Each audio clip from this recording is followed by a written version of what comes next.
जय जय जय आचार्य प्रविष्टि समय सागर जी महाराज की जय जय जय। गुणैतर प्रेता शंका समाधान भावना एक प्रवर्तक जन जन के संत प्रखर वक्ता परम पूज मनीषी प्रमाण सागर जी महाराज की जय जय जय। मुनिवर श्री संधान सागर जी महाराज की। मध्य प्रदेश की राजधानी झीलों की नगरी भोपाल के श्री विद्या सागर प्रबंध संस्थान और श्री विद्या प्रमाण गुरुकुलम अवधपुरी भोपाल से सायंकालीन टीवी चैनल का बहुचर्चित विश्वविख्यात शंका समाधान के कार्यक्रम में हम और आप अपनी शंकाओं का समाधान प्राप्त करें। उसके पूर्व Paras channel, Janvani channel, Adinath channel और प्रमाणिक एक्ट के माध्यम से जो इस कार्यक्रम को घर में बैठ के देखो सुन रहे उन सभी का और यहाँ पर उपस्थित समस्त श्रावक श्राविकाओं का हार्दिक अभिनंदन स्वागत करते हैं। चलते हैं प्रतिदिन की भांति परम पूज मुनिवर के श्री चरण नमन करते आशीर्वाद प्राप्त करेंगे और निवेदन करेंगे शंका समाधान के कार्यक्रम के लिए। दोनों हाथ जोड़ लेंगे, मेरे साथ बोलेंगे हे मुनिवर। आवाज कम आ रही है, हे मुनिवर नमोस्तु नमोस्तु नमोस्तु। और आइए गुरुवर के आशीर्वाद से हम और आप अपनी शंकाओं का समाधान प्राप्त करें। उसके पूर्व आप सभी के लिए सूचना है, इंतजार की घड़ियां समाप्त हो रही हैं और कल प्रातः काल की वेला में कौन सौभाग्यशाली परिवार होगा जो भगवान के माता पिता सौधरविंद कुबेर महायज्ञ नायक राजा श्रेयांश राजा सोम भरत बाहुबली या मूल नायक प्रतिमा विधि नायक प्रतिमा विराजमान करने का सौभाग्य प्राप्त करेगा। रात भर का समय आपके लिए और है चिंतन करने के लिए, भावना बनाने के लिए। कल प्रातः काल की वेला में परम पूज मुनिवर के सानिध्य में इसी परिसर में महापात्रों का चुनाव होगा। आगामी 1 जून से 6 जून तक जो पंचकणक प्रतिष्ठा महामहोत्सव का आयोजन किया जा रहा है, इनके महापात्रों का चुनाव यहाँ पर और इस महापात्रों के चुनाव में भोपाल और भोपाल के बाहर के श्रावक श्राविका भी महापात्र बन के इस अनुष्ठान में सम्मिलित होने का सौभाग्य प्राप्त कर सकते हैं। साथ ही भोपाल दिगंबर जैन समाज के समस्त श्रावक श्राविकाओं के लिए ये व्यवस्था सिर्फ सामान्य इंद्राणी के लिए भोपाल के लिए रखी गई है। इंद्राणी के लिए 3100 रुपये की राशि निश्चित की गई है, जिसमें भोजन व्यवस्था, आवास व्यवस्था, द्रव्य सामग्री और वस्त्र आभूषण कमेटी की ओर से प्रदान किए जाएंगे। जिनके ही भाव बनते हैं आप सीधे संपर्क करके ये सौभाग्य प्राप्त कर सकते हैं। आइए चलते हैं इन्हीं सभी सूचनाओं के साथ आप सभी की ओर से सीधे जोड़ने के लिए मैं निवेदन करूंगा मुनिवर संधान सागर जी महाराज से दोनों हाथ उठा के जयकारा लगाएंगे। बोले परम पूज मनी श्री प्रमाण सागर जी महाराज की, मुनिवर श्री संधान सागर जी महाराज की। नमोस्तु गुरुवर। चलते हैं गुरु चरणों में इस पावन धरा पर जहां आप देख रहे हैं ऐतिहासिक कार्यक्रम अब संपन्न हो ही रहे हैं। बस आप लोगों का उत्साह और रन लाए और गुरुवर के चरण यहीं थम जाएं। आप लोगों की ऐसी भावनाएं तो बन रही है, लेकिन आप लगे रहेंगे इस उत्साह के साथ तो निश्चित गुरुवर की कृपा देखो कहाँ बरसती है। ये तो आगे भविष्य में अपन देखेंगे और जैसे गुरु कहेंगे अपन वैसे ही करते चले जाएंगे। आज का शंका समाधान प्रारंभ करें। आज अपने बीच में विदिशा से जितेंद्र जैन CEO यहाँ पर उपस्थित हैं। मैं उन्हें आमंत्रित कर रहा हूँ वे आ जाएं।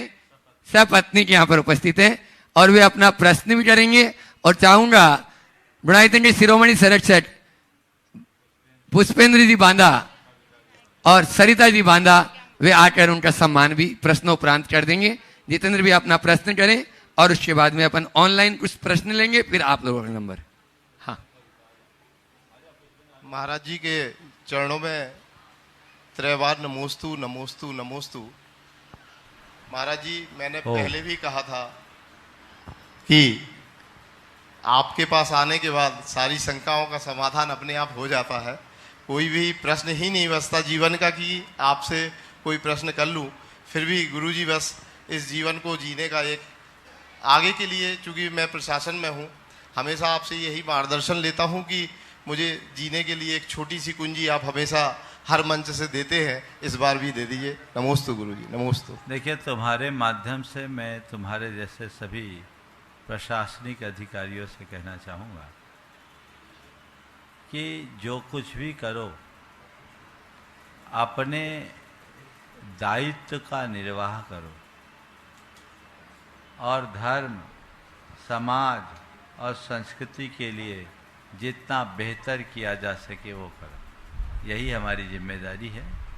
मेरे जीवन के निर्माण में समाज का महत्वपूर्ण योगदान है, तो मेरी ये जिम्मेदारी होती है कि समाज के निर्माण में मैं भी अपना योगदान दूँ। नमोस्तु गुरु, नमोस्तु। अगला पूज्य महाराज श्री जी छिंदवाड़ा से दिव्या जी डंडवाल आपके चरणों में नमोस्तु करते हुए पूछ रही हैं, सफलता की परिभाषा क्या है? सफलता की परिभाषा क्या है, अक्सर ये सवाल आता है। प्राय लोग किसी निर्धारित लक्ष्य की उपलब्धि का नाम ही सफलता मानते हैं, पर किसी निर्धारित लक्ष्य को प्राप्त कर लेना मात्र सफलता नहीं है, ये एक अल्पकालिक सफलता है। मेरी राय में जीवन में स्थिरता और प्रसन्नता पाना ही सबसे बड़ी सफलता है। आगे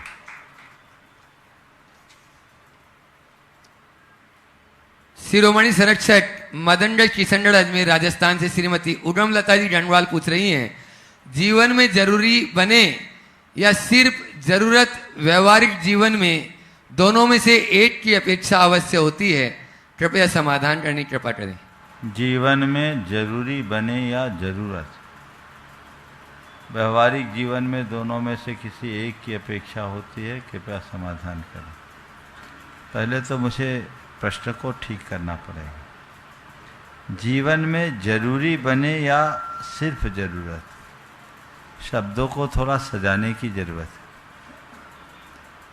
इसे ये कहना चाहिए कि हम जीवन में जो जरूरी है उसे करें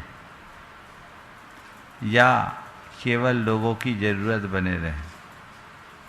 प्रश्नकाय का असर ये दिखता है कि हम अपने जीवन को ऐसा बनाएं कि हमारी प्रासंगिकता सब जगह बने रहे,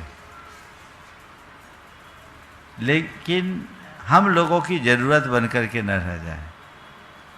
मैं इसे भी दूसरे लहजे में देखता हूँ और कहना चाहूँगा कि आप अपने जीवन को ऐसा बनाओ कि न लोगों की ज़रूरत बनो न कुछ और, पर लोगों के जीवन के ऐसे अंग बन जाओ कि तुम्हारे जुड़ने से उनके सारे ज़रूरतें पूरी हो जाए, उनके ज़रूरे काम पूरे हो जाए, किसी की ज़रूरत अधूरी न रह पाए। यदि हमने अपने आप को इस रूप में विकसित कर लिया तो मैं समझता हूँ ये हमारे जीवन की बेहतर उपलब्धि का आधार बने। अजय जी ज्योतिष लाल रटी भोपाल से पूछ रहे हैं, पूज्य महाराज जी मेरा ये सवाल है कि जैन ओम का उच्चारण करते हैं, पूजा की थालियों में ओम लिखते हैं, लेकिन फिर सनातन वेदों को नहीं मानते हैं, ऐसा क्यों? ये सवाल कई बार मेरे ऑफिस के सहकर्मियों द्वारा किया जाता है और जानकारी ना होने के कारण मैं निशब्द रह जाता हूं। ऐसा है, ओंकार एक शाश्वत नाद है, इसे प्रणव नाद के रूप में भी गिना जाता है। जैन परंपरा में ओंकार की महान मान्यता है। हमारे तीर्थंकरों की दिव्य ध्वनि ओंकारमय होती, इसलिए ओम को संपूर्ण वांग्मय का आधार माना गया। जैन परंपरा में हमारे मूल आराध्य अरहंत सिद्ध आचार्य उपाध्याय और साधु ये 5 परमिष्टि हैं। उनमें अरहंत के अ, सिद्ध को अशरीरी कहते उनका अ, आचार्य का आ, उपाध्याय का उ और साधु यानी मुनि उनका म, इन सब को मिला दे तो ओम बनता है। ओम 3 लोक का भी प्रतीक है। अधोलोक का अ, ऊर्ध्वलोक का उ और मध्य लोक का म मिला ले तो अ उ म मिलके ओम बनता है।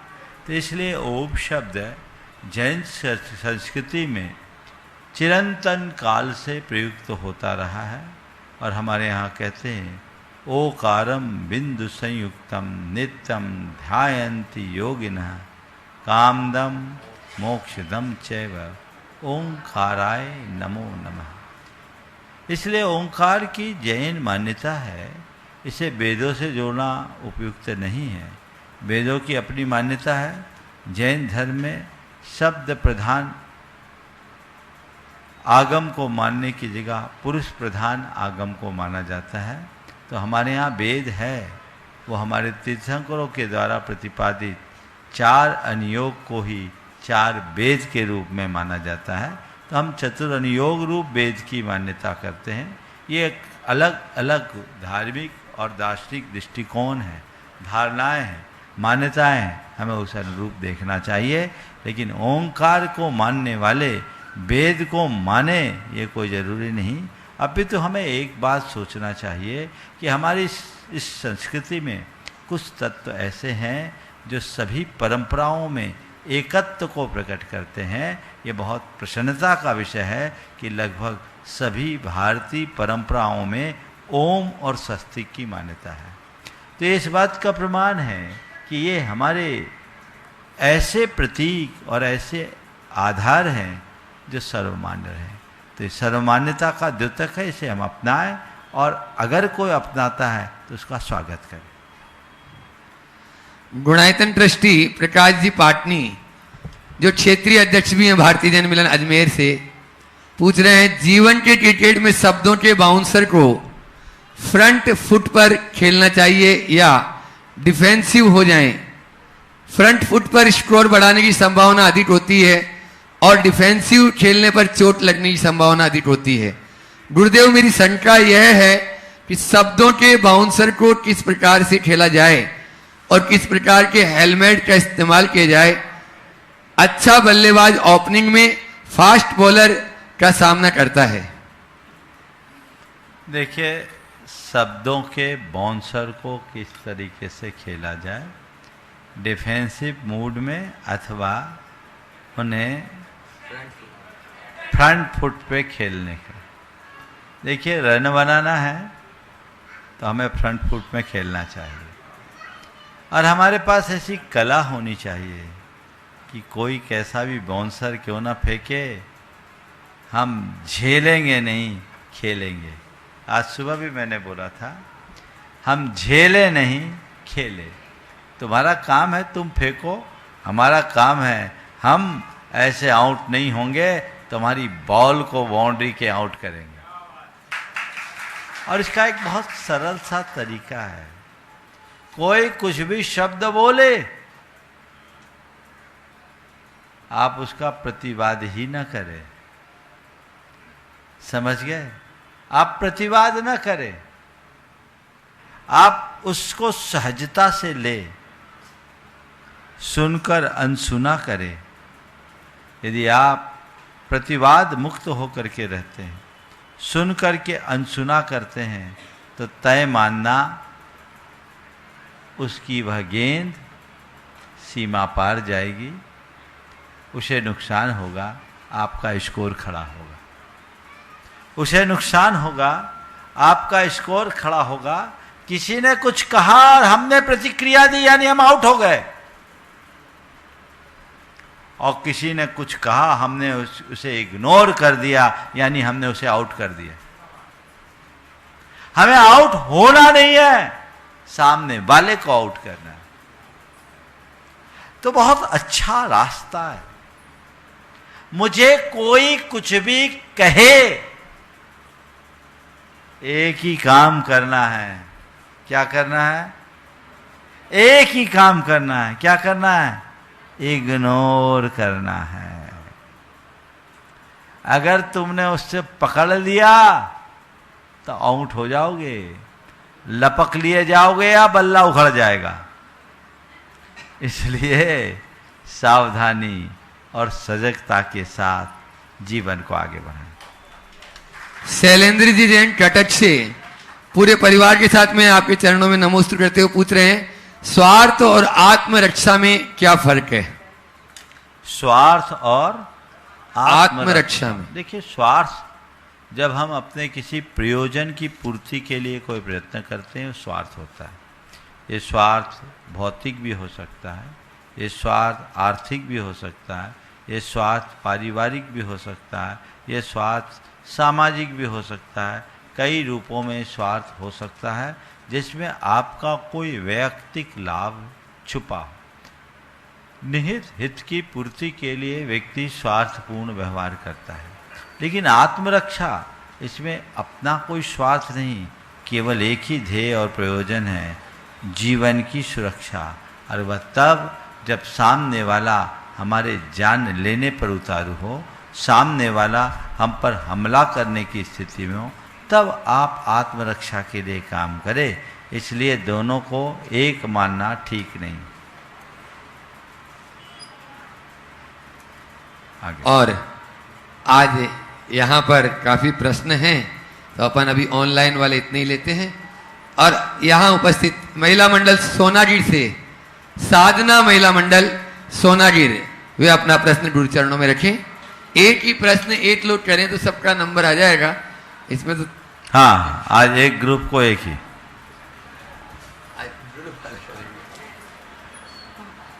हम सबकी यही अभिलाषा मेरे क्षेत्र में हो चौमासा। बोले प्रश्न बोले। मेरे आराध्य देवता अध्यात्म सरोवर के राजहंस उत्कृष्ट चर्याधारी वात्सल्य मूर्ति परम तपस्वी परम पूज्य मुनि श्री प्रमाण सागर जी महाराज के चरणों में सोनागिरी मंडल का बारंबार नमोस्तु नमोस्तु नमोस्तु। महाराज जी, सामायिक श्रावकों को भी करना चाहिए। सामायिक एक शिक्षा व्रत है, सामायिक एक प्रतिमा है और सामायिक मुनियों के 6 आवश्यकों में एक है। तो इतना सामायिक का महत्व है और इन सब स्वरूप सामायिक के स्वरूप में क्या अंतर है, कृपया शंका का समाधान करें। सामायिक एक व्रत है, सामायिक एक प्रतिमा है, सामायिक एक आवश्यक है, और एक चौथा और जोड़ लो, सामायिक चारित्र है। चारित्र 4 बातें हो जाए ना, तब इनमें क्या अंतर। सामायिक व्रत, समता का नाम सामायिक, समता के अभ्यास को सामायिक कहते हैं।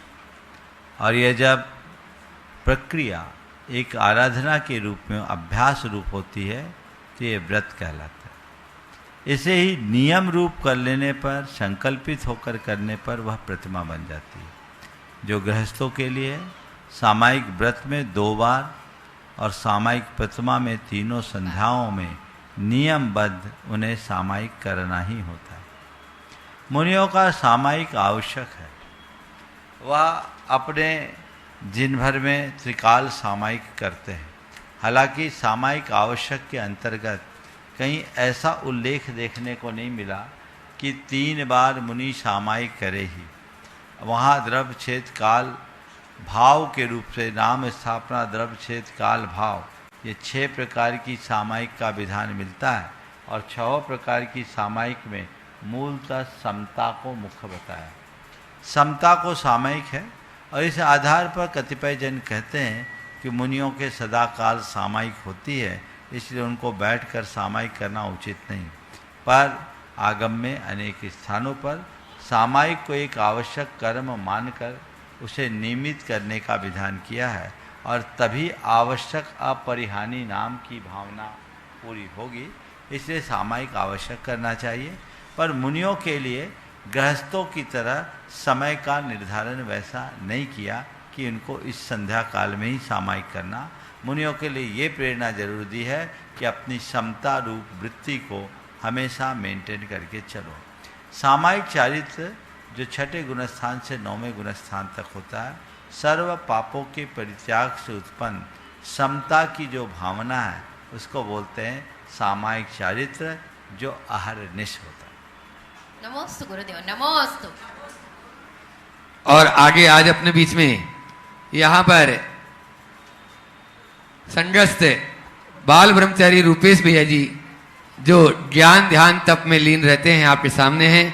उनके परिवार से उनके पिताश्री पिपरिया रहली से सागर से अपने बीच में है।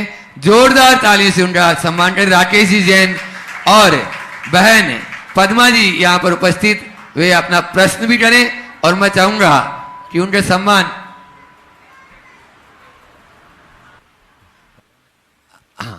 अंजू जी गुड़गांव यहाँ से महिला में से चले जाए और नरेंद्र जी पिंडरई वहीं से पहुंच जाए सोनागीर से, वे उनका वहीं पे सम्मान कर देंगे। मम आराध्य गुरु मुनि श्री 108 प्रमाण सागर जी महाराज जी के चरणों में बारंबार नमोस्तु नमोस्तु नमोस्तु। मुनि श्री 108 संदन सागर जी महाराज जी के चरणों में बारंबार नमोस्तु नमोस्तु नमोस्तु। सभी एलक जी छुल्लक जी के चरणों में बारंबार नमोस्तु नमोस्तु नमोस्तु। इच्छा में महाराज श्री आपके आशीर्वाद से एवं आपकी कृपा से हमारे रूपेश भैया जी मोक्ष मार्ग की ओर बढ़ रहे हैं। हमारी भावना है कि उनकी जल्दी ही दीक्षा हो महाराज श्री। हमारे भैया तो निकल गए, पर अब हम अपने कल्याण के लिए क्या करें, कहाँ से शुरुआत करें? बिल्कुल ठीक कह रही, तुम लोगों की भावना जल्दी फलीभूत हो, ऐसी और भावना प्रगाढ़ करो, और जब पुण्य जगेगा तो इनको भी अवसर मिलेगा। आपने पूछा हम अपना कल्याण कैसे करें, लक्ष्य बना लो, धीरे धीरे पुरुषार्थ जगाओ, अपने आप रास्ता खुलेगा। ठीक है महाराज श्री। बाल ब्रह्मचारिणी सोनाली जी का प्रश्न है कि 11 प्रतिमाओं में 6वीं प्रतिमा रात्रि भोजन त्याग प्रतिमा है। रात्रि भोजन त्याग प्रतिमा को 6वें नंबर पर क्यों रखा गया, जबकि हमने आचार्य श्री जी के कई संस्मरण सुने हैं जिसमें उन्होंने लोगों को रात्रि में 4 प्रकार के आहार का त्याग कराया, और जैनियों की पहचान भी यही रही है कि जैन रात में नहीं खाते। तो इतने महत्वपूर्ण नियम को प्रतिमाओं को 6वें स्थान पर क्यों रखा गया और पहले स्थान पर क्यों नहीं रखा गया? देखो ये बात सही है, रात्रि भोजन का त्याग तो एक पाक्षिक गृहस्थ ही कर देता है जिसकी एक भी प्रतिमा नहीं, और 4 प्रकार के आहार का त्याग। ये 6वीं प्रतिमा में जो त्याग है ना, वो करने का नहीं है, कराने और अनुमोदना का है। 5 प्रतिमा तक ध्यान से कान खोल कर सुनो। कोई व्यक्ति अगर 5 प्रतिमा तक का पालन कर रहा है और उसके घर में यदि कोई रात में खाने वाला है तो वह उसे भूखा नहीं रख सकता। महाराज श्री सुनो, पूरा सुनो क्या बोल रहा हूं, तुम लोग तूफान मचा देते हो।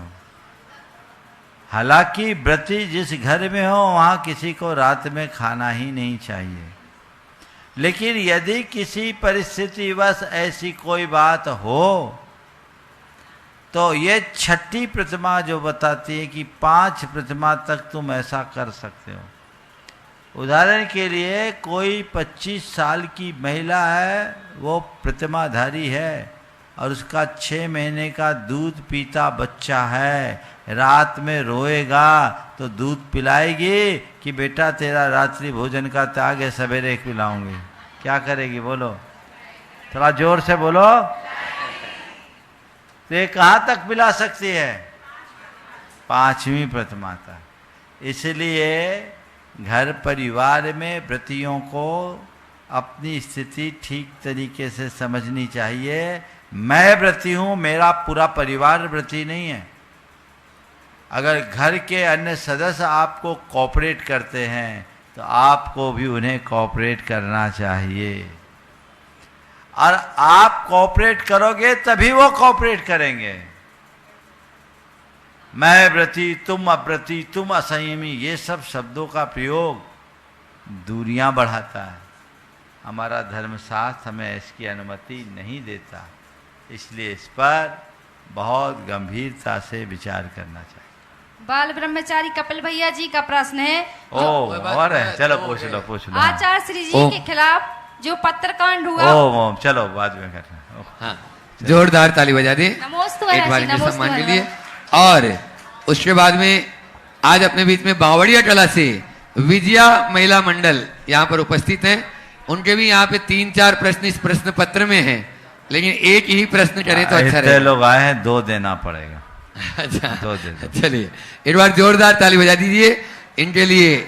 और उसके बाद में बाज सेवनिया से जो अखिल भारतवर्षीय दिगंबर जल महिला परिषद यहाँ पर उपस्थित है, वे तैयार रहेंगे अभी, लेकिन बैठेंगे अभी। बैठो, हाँ पीछे वाले। चलो हाँ बोलो। विराजित द्वय मणिराजों के चरण में ओम। हाँ मंच पर विराजित द्वय मुनिराजों के चरणों में संपूर्ण बावड़िया के कला जैन महिला मंडल का त्रिबार नमोस्तु नमोस्तु नमोस्तु। महाराज जी चुल्ला जी को इच्छामी इच्छामी। महाराज जी भावना योग तन को स्वस्थ, मन को मस्त और आत्मा को पवित्र बनाता है। महाराज जी भावना योग के माध्यम से हम समाज में सौहार्द, सहयोग और संभाव का वातावरण कैसे बना सकते हैं? नमोस्तु महाराज। देखिए, भावना योग के माध्यम से हम समाज में सब कुछ परिवर्तन कर सकते हैं। क्यों? भावना योग है क्या? अपनी भावनाओं को निर्मल करना। अब भावनाएं निर्मल होगी तो क्या होगा? हमारे अंदर की कषाएं खत्म होगी। कषाएं खत्म होगी तो क्या होगा? हमारे संबंध अच्छे होंगे। संबंध अच्छे होंगे तो क्या होगा? सौहार्द बनेगा। सौहार्द स्थापित होगी तो सद्भावना होगी। तो इन सबकी जड़ क्या है? भावना। अगर हमारी भावना शुद्ध है तो भाव शुद्ध है तो भाव विशुद्ध होगा। आप समाज की बात तो बहुत छोटी, भाव सुधारो भाव सुधरेगा। तो भावना को शुद्ध बनाओ, जीवन को निर्मल बनाओ। भावना शुद्ध तो संबंध अच्छे, भावना अच्छी तो संपर्क अच्छे, और भावना अच्छी तो जीवन अच्छा। एक प्रश्न और टलने और उसके बाद में तैयार रहेंगे बात शिवनिया। नमोस्तु महाराज जी। महिला मंडल में कहाँ घुस गए तुम? पुरुषों को इकट्ठे कर लो फिर। महिलाओं ने अनुमति दे दी महाराज जी हमें। चलो ठीक है। महाराज जी, मूर्तिकार जब मूर्ति बनाता है तो मंच से, गुरु मुख से हमने ऐसा सुना है कि मूर्तिकार के मन में जिस तरह के भाव होते हैं, उसका मन जैसा होता है मूर्ति वैसी बन जाती है। तो महाराज श्री आगम में इस तरह का कोई उल्लेख है या विधान है कि मूर्ति किस तरह की होना चाहिए? अरहंत भगवान की या तीर्थंकरों की मूर्ति की छवि किस तरह होनी चाहिए? क्योंकि महाराज जी एक उदाहरण है छोटा सा कि रामायण सीरियल जो बनाया गया उसमें राम और सीता का पात्र जिन्होंने किया, आज घर घर में उन्हीं के कैलेंडर लगे हुए हैं और जो जनरेशन है वो उन्हीं को राम सीता समझती है। तो कदाचित कहीं ऐसा ना हो जाए महाराज जी की विभिन्न छवियों के कारण हमारी आने वाली जनरेशन कभी भ्रमित हो जाए कि भगवान की छवि कैसी थी। नमस्ते महाराज जी। भगवान की प्रतिमा को गढ़ने का पूर्ण शास्त्रीय विधान है और शास्त्रीय विधान में उनकी एक नाप तौल है। 9 ताल और 10 ताल की प्रतिमा का विधान है। वर्तमान में जयपुर से जो प्रतिमाएं बनती है प्राय 9 ताल की, उनकी प्रतिमाओं का मान अलग होता है। 10 ताल की प्रतिमाओं का मान अलग होता है, लेकिन उसमें नाप तौल बताए, नाक नक्श नहीं बताए। नाक नक्श तो भगवान का भगवान जैसा होना चाहिए। वो शिल्पी की कुशलता पर निर्भर करता है कि भगवान की उस प्रतिमा को बीच राखता को सुरक्षित रखते हुए कितनी आकर्षक बना सके। इसलिए इसमें हमारे शिल्प शास्त्र की वृद्धि ही होती है। आपने अगर प्राचीन काल में देखा हो, देवगढ़ गए हो तो देवगढ़ की मूर्तियों का केश विन्यास ही देखने लायक। तीर्थंकर प्रतिमाओं में जो केश विन्यास है वो अद्भुत है। तो ये अपने अपने समय काल के अनुसार होने वाले शिल्पों का अंकन है, उससे इतिहास का भी ज्ञान होता है, पर मूल नाप तौल मान के अनुसार ही होना चाहिए। नमस्ते महाराज। अखिल भारतवर्षीय दृढ़ महिला परिषद मैना सुंदरी संवाद श्री श्रेयांसनाथ साटा बाट सेवनिया अपना प्रश्न गुरु चरणों में करे और उसके बाद में बाट सेवनिया श्री सरिता जी जैन वे अपना प्रश्न करेंगे। नमोस्तु गुरुवर, नमोस्तु। बाग सेवनिया जैन समाज की ओर से बारंबार नमोस्तु। महाराज जी, हमारा क्वेश्चन है कि आज जहां चारों ओर हर फील्ड में फर्स्ट आने की होड़ लगी हुई है, हर समय हम अपने बच्चों को सारी क्लासेस में भेजते रहते हैं कि ये सीखो वो सीखो, फिर हम उन्हें हारना कैसे सिखाएं? हम उन्हें कैसे बताएं कि भाई फेल भी हो सकते हैं और कोई भी हार जिंदगी से बड़ी नहीं होती? धन्यवाद। बहुत अच्छा सवाल। हम हर कार्य में नंबर 1 बनना चाहते हैं हम अपने बच्चों को हारना कैसे सिखाएं, ये तब संभव है जब हम अपने बच्चों को जीवन की वास्तविकता का बोध कराएं। उन्हें ये बताना चाहिए कि हमारे जीवन में कई तरह के खट्टे मीठे अनुभव होते हैं और जीवन का रस और सौंदर्य भी तभी है जब हम इस प्रकार के अनुभवों से भर करके जिए। हमें अपने इस खटमिठे अनुभव का उपयोग करना चाहिए और उसी अनुरूप अपने जीवन की दिशा और दशा को तय करना चाहिए, जो हमारे जीवन को व्यवस्थित करे, जो हमारे जीवन को विशुद्ध बनाए और हमारे जीवन को निर्मल बना सके। ये बात सही है, जिंदगी से बड़ी कोई हार नहीं होती और कई बार हार करके भी जीत लिया जाता है। और जो जीवन को जानते हैं, जीवन को समझते हैं, वो हार को भी अपनी जीत मानते हैं। एक बार एक प्रतियोगिता थी, 500 मीटर दौड़ की प्रतियोगिता। उसमें एक ऐसा धावक था जिसके नाम पर कई बड़े बड़े अवार्ड्स घोषित हो चुके थे, विश्व प्रसिद्ध था। सबको पता था कि ये आया है तो दूसरा कोई जीत नहीं सकता, जीतना इसको ही है, जीतना उसको ही है। लेकिन वह दौड़ में 5 सेकेंड पीछे रह गया। दूसरा धावक विजेता बन गया और उसमें 5 लाख का पुरस्कार घोषित था। विजेता को मंच पर सम्मानित किया और उसे 5 लाख का चेक दिया गया। विजेता तत्क्षण जो उसके पीछे रहा उसके चरण छू लिए, उसके चरण छू लिए और कहा कि मेरे जीत का सारा श्रेय इसको जाता है। और जब ये बात पूछी गई तो वो माइक पर आया और उसने कहा कि मुझे मालूम पड़ा कि इसकी माँ कैंसर से पीड़ित है, मुझे मालूम पड़ा कि इसकी माँ कैंसर से पीड़ित है, इसे अपने इलाज के लिए 5 लाख रुपए की ज़रूरत है। मैंने सोचा यदि मैं 5 सेकेंड पीछे रह जाऊं, इसे 5 लाख मिल जाए तो एक की ज़िंदगी बच जाएगी। मैंने हार को स्वीकार, हार को स्वीकार लिया। ये हार भी उसकी जीत बन गई। काश ऐसी दृष्टि, ऐसी उदारता, ऐसी विशालता सबके हृदय में आ जाए तो जीवन का काया पलट हो। सविता जी महाराज श्री के बात चरणों सुनिए। में 3 बार नमोस्तु नमोस्तु नमोस्तु। छुल्लक जी के चरणों में क्षामी क्षामी क्षामी। महाराज जी, भगवान ऋषभ देव ने केवल ज्ञान में भी दृष्टिगोचर हो गया था कि मारीची 24वें तीर्थंकर बनने वाले हैं।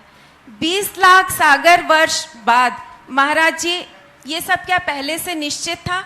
अगर था तो इसमें पुरुषार्थ क्या रोल? पहले बात तो ये दिमाग से निकाल दीजिए, 20 लाख सागर वर्ष की गणना कहाँ से ली? भगवान ऋषभ देव और महावीर भगवान के बीच 1 कोड़ा कोड़ी सागर वर्ष का अंतराल है, 21,000 वर्ष कम जी। और 3 वर्ष 8.5 महीना और जोड़ दो तो बस, तो वो तो 1 लाख कोड़ा कोड़ी है। 20 लाख वर्ष कहाँ पढ़ दिया? गूगल, ये गूगल को उठा के एक तरफ रखो, समझिए ये गलत इन्फॉर्मेशन है। भगवान महावीर और ऋषभ देव के बीच के अंतराल को ठीक तरीके से गूगल में डालिए ताकि वो बात सही आए। रहा सवाल क्या ये सब तय था, मुझे नहीं मालूम, लेकिन इन घटनाओं को जब देखते हैं और पढ़ते हैं और सुनते हैं तो लगता है कि सब तय है। ठीक है, तो आज आपको यहाँ आना भी तय था। पर फिर आपका पुरुषार्थ का क्या सवाल रोल सुनो रहा तो बोल रहा महाराज? हूँ, सुन तो बोल रहा हूँ। आपका सवाल करना भी तय था, मेरा उत्तर भी पहले से तय था, मेरे द्वारा आपको समझाना भी तय था और आपको जितने अंशों में समझना और न समझना वो भी तय था। फिर एक ही सवाल, क्यों? क्योंकि तय था। क्यों नहीं? क्योंकि तय था। ऐसा है क्या? ऐसा तय मत करना, ये केवल वाग्जाल है। हमारे भगवान ने ऐसा कहीं नहीं कहा कि जो है सब तय है, मेरे ज्ञान में आ गया। भगवान ने ये कहा कि तू धर्म के मार्ग में लग, अशुभ से हट, शुभ में रम, तभी मुक्ति को प्राप्त करेगा और जीवन आगे बढ़ेगा। बस दो ही। वान्य जैन प्रामाणिक पाठशाला इंदौर। सरिता जैन। हम सबकी यही अभिलाषा भेल क्षेत्र में हो चौमासा। हाँ बोलो बोलो बोलो। महाराज जी नमोस्तु नमोस्तु नमोस्तु। मेरा प्रश्न ये है महाराज जी कि एक ही परिवार के एक ही माता पिता से बच्चे, कई बच्चे बहुत अधिक समृद्ध रहते हैं और कई बहुत दुखी होते हैं, तो ऐसा क्यों? सभी लोग सुखी रहते हैं, संपन्न रहते हैं और कई दुखी होते हैं, तो ऐसा तो हो सकता है। एक ही माँ बाप के। हाँ हाँ हाँ, तो ये कौन से हर जीव का अपना अपना पुण्य पाप है। मैं एक ऐसे परिवार को जानता हूँ जिसमें एक मुनि महाराज, एक आरिका और उसके 2 भाई का 3 बार जिला बदर हो गया। अब क्या बोलोगे ऐसे? ये अपने अपने परिणाम। चलिए, हम सबकी यही अभिलाषा वेल क्षेत्र में हो चौमासा। नमोस्तु महाराज जी नमोस्तु। इंदौर से अपने बीच में प्रामाणिक पाठशाला से वान्य जैन अपना प्रश्न करें और उसके बाद में गुणायतन ट्रस्टी बावड़िया कला के इंजीनियर महेंद्र जी जैन हो गए। महेंद्र जी तो हो गए। नमोस्तु महाराज जी, नमोस्तु महाराज जी, नमोस्तु महाराज जी। महाराज जी मेरा यह प्रश्न है, ओम। हाँ। 2 देव लक्ष्मण जी के पास आए थे और उनसे कहा था कि राम जी मर गए। ये सुनते ही फिर से 2 देव लक्ष्मण जी के पास आए थे और उनसे कहा था कि राम जी मर गए हैं, तो तुरंत ही लक्ष्मण जी की मृत्यु हो गई थी। तो क्या उन 2 देवों को मिथ्यावाद का दोष लगेगा? देखिए, अब ये प्रसंग जो भी हो, देवों के मन में एक कुतूहल था, वो उनके भ्रातृ प्रेम को जानना चाहते और उस कुतूहल का कुपरिणाम ये निकला इस कथा के अनुसार कि लक्ष्मण जी को गहरा आघात पहुंचा और उनकी आयु पूरी हो गई। आपने पूछा है क्या इस मिथ्यावाद का दोष लगेगा? अगर घटना को हम ठीक तरीके से समझें तो मैं कहूँगा पक्के तौर पर दोष लगेगा। और इससे हमें एक सीख लेनी चाहिए कि ऐसे शब्दों का प्रयोग कभी किसी से न करे जो उसको आघात पहुंचाए। हालांकि ये एक संयोग था, उनके कहने से उनके प्राण निकले ऐसी बात नहीं है। यह उनकी अकाल मृत्यु नहीं थी, यह उनकी सामयिक मृत्यु थी, परंतु निमित्त ऐसा बनने से उसे उसी श्रेणी में समझा जाए। नमोस्तु महाराज। श्रीमती हेमा जी जैन अशोक नगर, वे अपना प्रश्न करें नहीं। और उसके बाद में तैयार रहेंगे निकिता जैन इंदौर।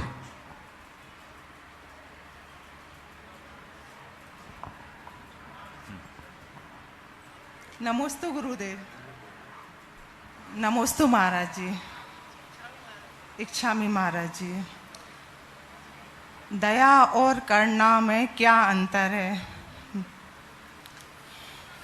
दया और करुणा में क्या अंतर?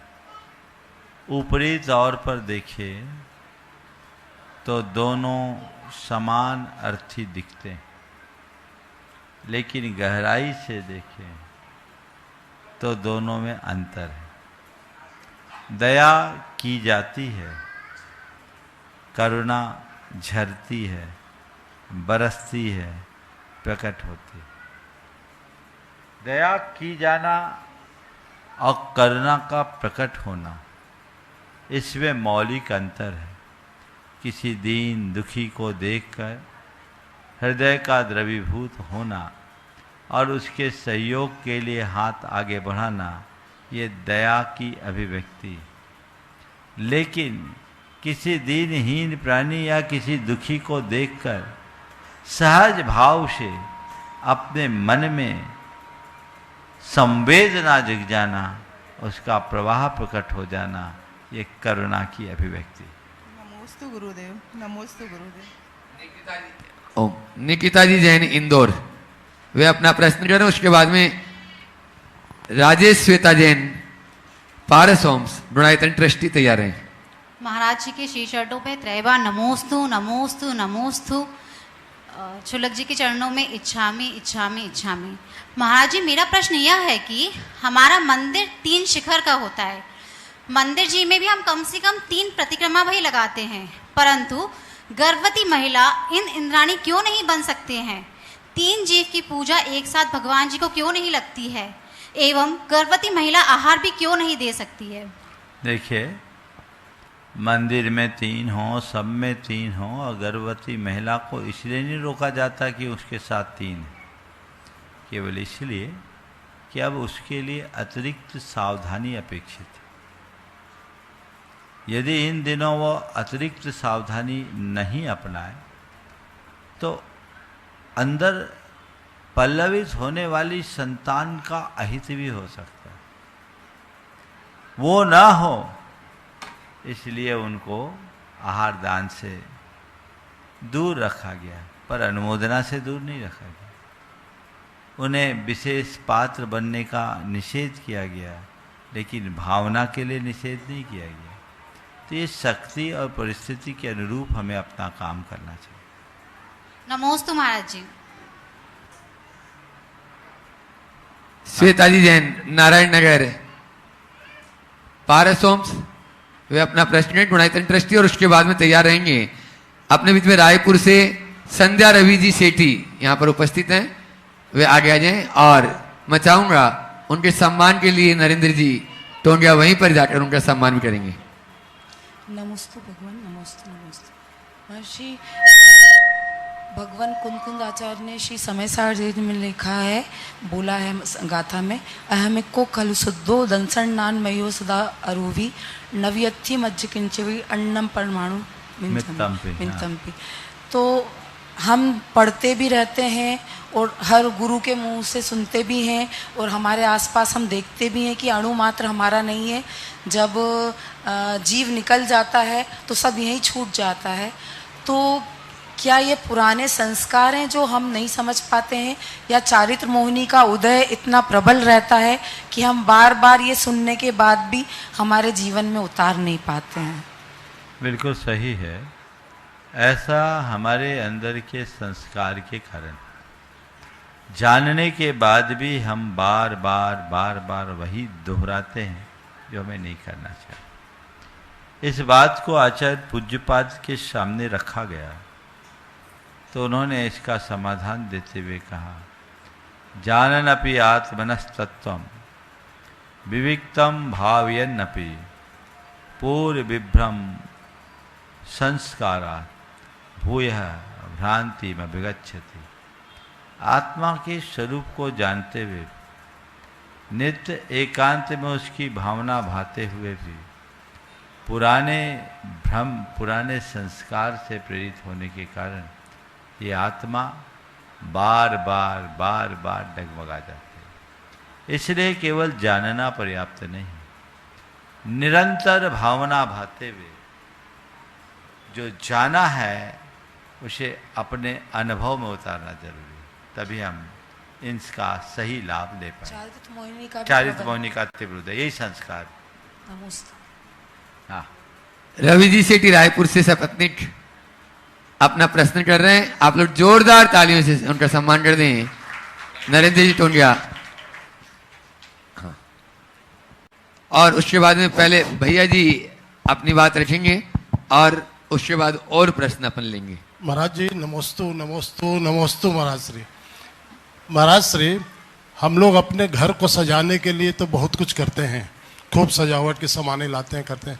हम अपनी आत्मा रूपी घर को कैसे सजाएं? घर को सजाने के लिए आप प्रयास करते हैं, आत्मा रूपी घर को कैसे सजाएं। जिस दिन आप अपने घर की तरह अंदर के घर को अपना घर मानने लगोगे, जानने लगोगे, तो सजाने के लिए पूछना ही नहीं पड़ेगा। अभी आपको बाहर का घर घर दिखता है, तो आप उसके सजावट में पागल रहते हो। अंदर का घर दिखा कहाँ जो सजाओगे? अंदर का घर को तो देखो। जब अंदर का घर दिखेगा तभी तुम उसे सजाने का भाव जगा पाओगे। तो पहचानो मेरा असली घर कहाँ है, क्या है। जब उसे जानोगे, उसे पहचानोगे, तभी जीवन संवर पाए। माता जी रायपुर में अंतर्वती माता जी है, उन्होंने भी नमोस्तु बोला। अच्छा, आशीर्वाद आशीर्वाद। हाँ, आगामी प्रोग्रामों के प्रतिष्ठाचार्य बाल ब्रह्मचारी अभय भैया जी, वे अपनी बात रखें और उसके बाद में बोले परम श्री विद्या प्रमाण गुरुकुलम के उत्साही कार्यकर्ता तैयार रहेंगे। पूरी आप टीम सभी के को साथ। विदित है कि परम पूज्य मुनिवर के सानिध्य में 1 जून से 6 जून तक पंचकरण प्रतिष्ठा महामहोत्सव का आयोजन है और पात्रों का चयन का कार्यक्रम कल प्रातः काल की बेला में यहाँ पर संपन्न किया जाएगा। वो सौभाग्यशाली परिवार हैं जिन्होंने भावना भाई है सपना देखा है। और अगर आप भी इस अनुष्ठान में महापात्र रूप में सम्मिलित होने का सौभाग्य प्राप्त करना चाहते हैं तो मैं आपसे यही कहना चाहूँगा, कल प्रातः काल की बेला में पूरे परिवार के साथ उपस्थित होकर इस अनुष्ठान में महापात्र बनने का सौभाग्य प्राप्त कर सकते हैं। साथ ही 26 तारीख परसों शांतिनाथ भगवान का जन्म तप और मोक्ष कल्याणक महामहोत्सव है। और ये मोक्ष कल्याणक महामहोत्सव के साथ साथ अभी तक आपने सुना होगा मुनिवर संस्कृत का सिद्ध चक्र महामंडल विधान कराते हैं, लेकिन भोपाल में पहली बार शांतिनाथ भगवान के मोक्ष कल्याण के पावन अवसर पर गुरुमुख से शांतिनाथ विधान जो मूल संस्कृत का है हमें आपको करने का, करवाने का, अनुमोदना करने का सौभाग्य प्राप्त होगा। 26 तारीख को सभी आमंत्रित हैं। जिन्होंने नाम लिखा दिए वो तो आमंत्रित हैं और जिन्होंने नाम नहीं लिखाए हैं वो भी इस कार्यक्रम में उपस्थित होकर मुनिवर के मुखाग्नि से जो मूल संस्कृत का शांतिनाथ महामंडल विधान आयोजित किया गया है उसमें सम्मिलित होकर आप अपने जीवन में विश्व में शांति की कामना करते हुए इस अनुष्ठान को करने का सौभाग्य प्राप्त कर सकते हैं। पुनः पुनः सभी के लिए सूचना है, महापात्रों का चुनाव कल यहाँ पर संपन्न होगा। इसमें बाहर के श्रावक श्राविक भी हिस्सा ले सकते हैं। और आइए अगली जानकारी के लिए विद्या प्रमाण गुरुकुलम।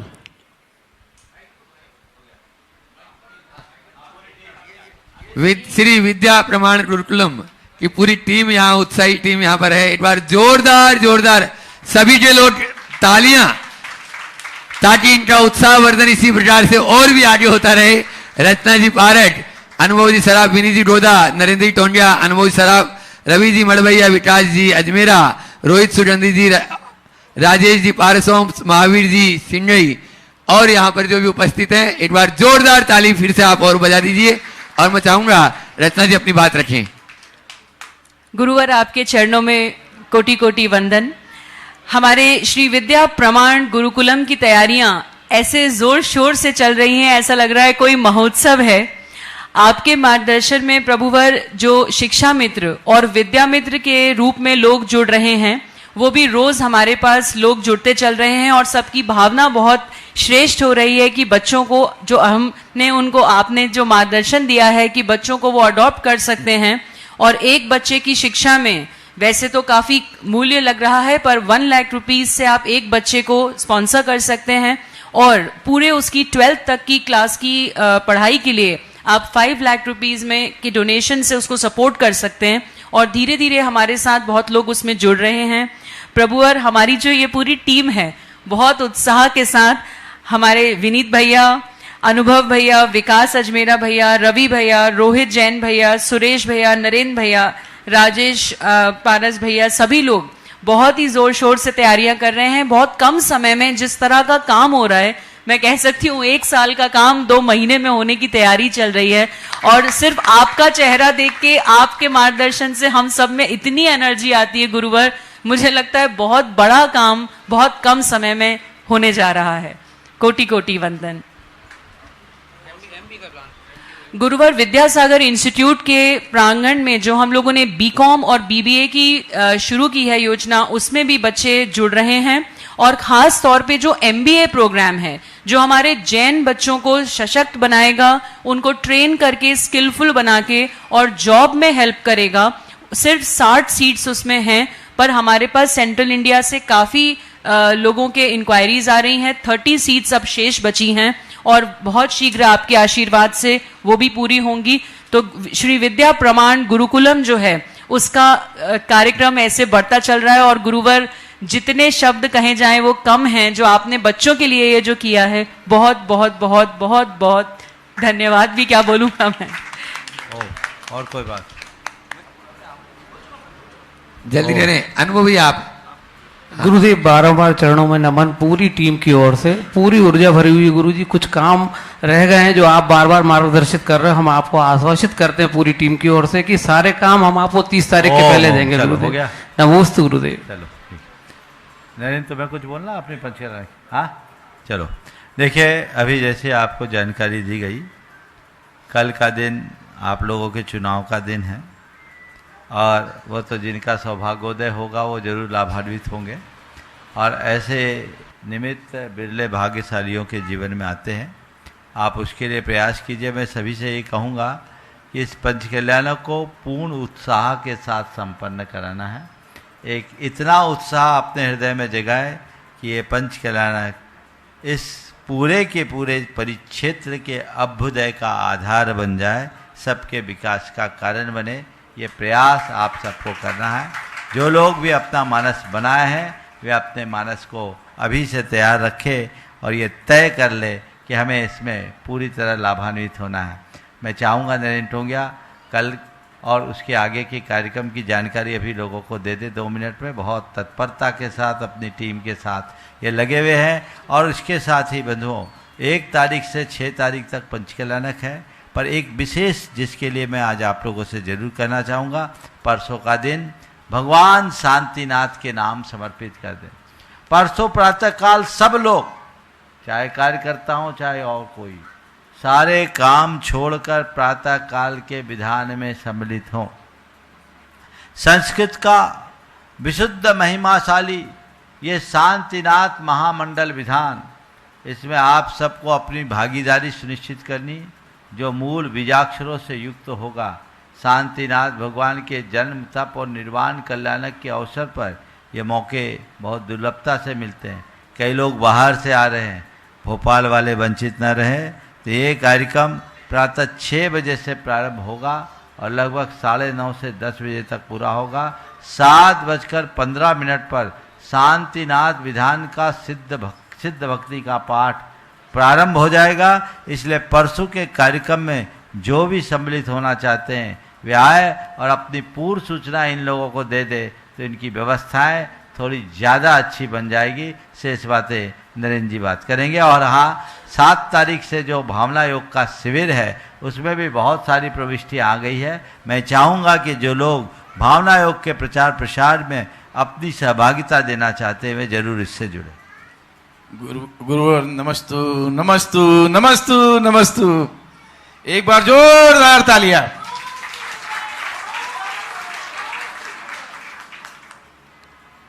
श्रेष्ठी जनों, कल महापत्र चयन का दिन है। सभी को आना है, अपने साथ में आसपास वालों को सबको लेके आना है। और मात्र 14 पात्र हैं हमारे, उस पात्रों में आप सबको हिस्सा लेना है। और बहुत ही गरिमामय ये पंचकल्याणक होने जा रहा है। 1 जून से 6 जून के बीच में आप सब साथ में रहेंगे, बहुत अच्छा रहेगा। और 26 तारीख को हमारा भोपाल में पहली बार संस्कृत के ऊपर शांति विधान जो होने जा रहा है, इसमें भी आपको सबको सम्मिलित रहना है। सभी को बहुत बहुत जय जय। चलिए, इस प्रकार आज के सत्र को यहीं पर विराम। बोलिए परम पूज्य आचार्य गुरुवर श्री विद्यासागर।